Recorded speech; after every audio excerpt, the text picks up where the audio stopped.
Dans ce rien n'est impossible à Jésus, il y a donc un rien que Jésus ne peut accomplir. Et donc, dedans, il y a aussi la guérison de ton enfant qui n'est pas un obstacle pour Jésus parce qu'il il peut tout faire. Ok, maintenant nous allons lire le Isaïe chapitre 50,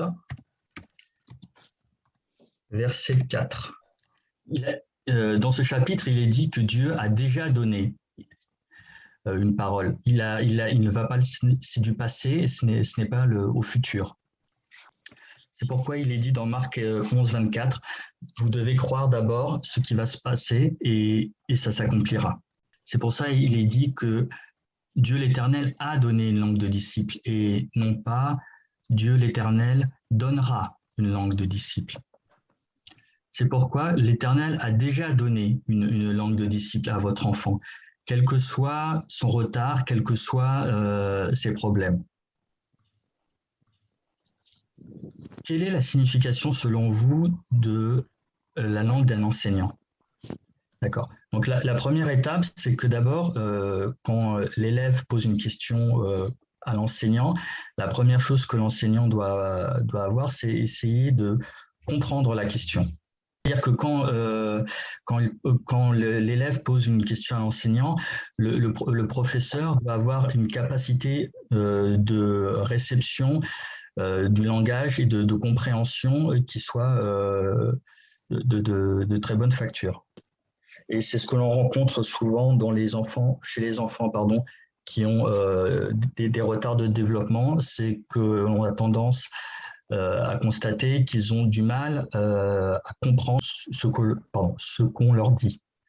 Que la réception de ce qui est dit lorsqu'il y a un échange, une discussion, la première phase la plus importante, c'est la réception et la compréhension de ce qui a été dit.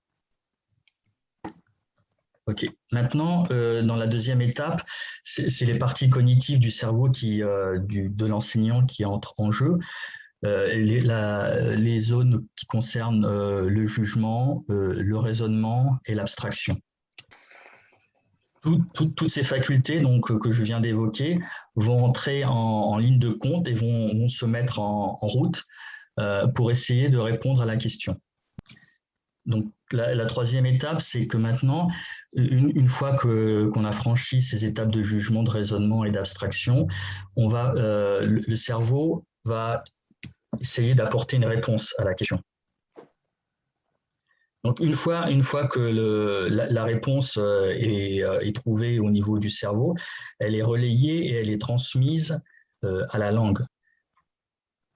Maintenant, la langue va formuler la réponse à l'élève, mais en tenant compte, en adaptant la terminologie et la réponse à son audience, à son élève, pour qu'il puisse la comprendre. Donc maintenant, l'enseignant, enfin moi, je suis capable de répondre à l'élève et donc j'ai un langage expressif totalement adapté et clair. Donc, pour résumer, l'enseignant, donc au niveau des deux premières étapes, il doit avoir des compétences en matière de langage, de réception qui sont parfaites, et aussi de traitement au niveau du cerveau, de raisonnement, et enfin, sur les dernières étapes, des capacités dans l'expression pour pouvoir restituer la réponse. Donc maintenant, quand vous allez confesser que le Seigneur, l'Éternel, a donné une langue d'enseignant à votre enfant, ce que vous allez confesser, c'est qu'en fait, votre enfant a maintenant, donc c'est très important maintenant, un langage réceptif très développé, une capacité de traiter l'information au niveau de son cerveau également très développée et adaptée. Et enfin, une capacité d'exprimer, de restituer à travers le langage, qui elle aussi est de très haut niveau. Donc le Seigneur a donné à votre enfant, votre fils ou votre fille, une langue d'enseignant, pour qu'ils puissent et qu'ils sachent fortifier ceux qui sont fatigués, affaiblis. Mais dans la vie, ce que vous entendez, c'est que votre enfant, il est pas là, il est plutôt source d'ennui, source de problèmes, là où il est, tout autour dans son environnement ou à l'école ou ailleurs. C'est plutôt ce qu'on entend. Mais la Bible dit tout autre chose. Elle ne dit pas qu'il crée des problèmes, mais au contraire qu'il en résout, qu'il résout des problèmes. Ce n'est pas incroyable, merveilleux? Quand le monde dit que votre enfant crée des problèmes parce qu'il a des troubles envahissants du développement, ou peu importe le nom qu'on donne d'ailleurs à ce qu'il a, la Bible, elle dit que votre enfant est là, il a une mission et qu'il peut aider les gens par la parole, qu'il peut les fortifier, qu'il peut les aider. La seconde partie dit, matin après matin, et il me fait tendre l'oreille matin après matin, afin que j'écoute comme un disciple, comme un enseignant. Seigneur Jésus enseigne matin après matin à votre enfant, et l'enfant écoute. Et c'est une écoute active. Et cette écoute active montre qu'il a une capacité d'écoute et de compréhension, parce que le Seigneur Jésus l'enseigne matin après matin, tous les jours. Et grâce à cette écoute, l'enfant a une capacité d'écoute qui se développe, et ça annule complètement tout ce que l'on peut entendre sur nos enfants, à savoir qu'ils n'ont pas du tout cette capacité d'écoute, et que leur temps de concentration, leur capacité de concentration, leur capacité d'écoute est très très limitée.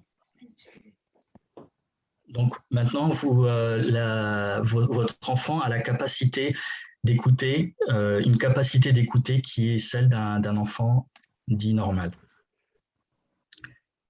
Donc dans le verset numéro 5, le Seigneur dit clairement, « Le Seigneur l'Éternel a ouvert les oreilles de mon enfant et il n'a pas résisté. » Donc là, le Seigneur indique que maintenant, l'écoute de votre enfant est réelle, elle est active. Et en général, tout ce qu'on entend, c'est que plutôt votre enfant, les enfants sont plutôt des enfants rebelles. Quand on leur dit de s'asseoir, ils se mettent debout, ou inversement, ou alors ils n'écoutent pas du tout, ils s'en vont peut-être même d'ailleurs. Et en plus, ce qui est dit dans ce verset, c'est que je ne me suis pas éclipsé. C'est-à-dire que ce qu'on entend aussi, c'est que lorsque l'enfant, on lui parle, parfois il fait demi-tour et il s'en va.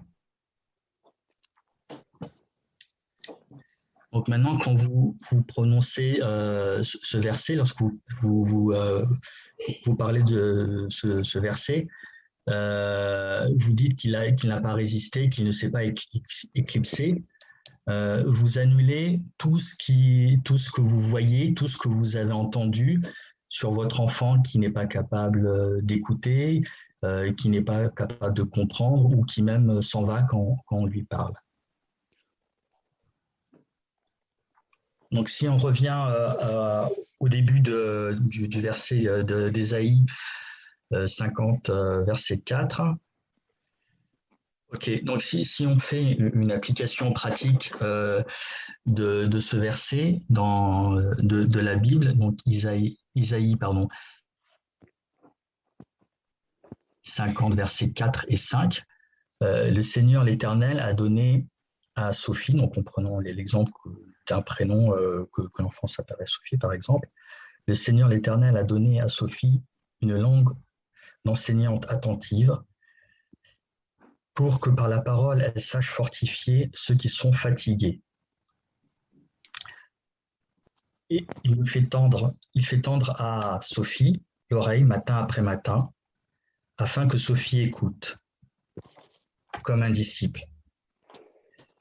Et je prends le verset suivant. Le Seigneur l'Éternel a ouvert les oreilles de Sophie, et Sophie, de son côté, n'a pas résisté. Sophie ne s'est pas éclipsée. Donc maintenant, quand vous confessez cela, vous ne confessez pas ce que vous voyez, mais ce que vous espérez voir en votre enfant. Donc maintenant, nous allons lire Luc chapitre 2, verset 52. Et là, il est dit, Jésus grandissait et progressait en sagesse, et il se rendait toujours plus agréable à Dieu et aux hommes. Précédent, on va l'adapter à notre enfant en disant on va remplacer en fait Jésus par le prénom de l'enfant en question, en disant par exemple Sophie grandissait et progressait en sagesse, en stature et en intelligence.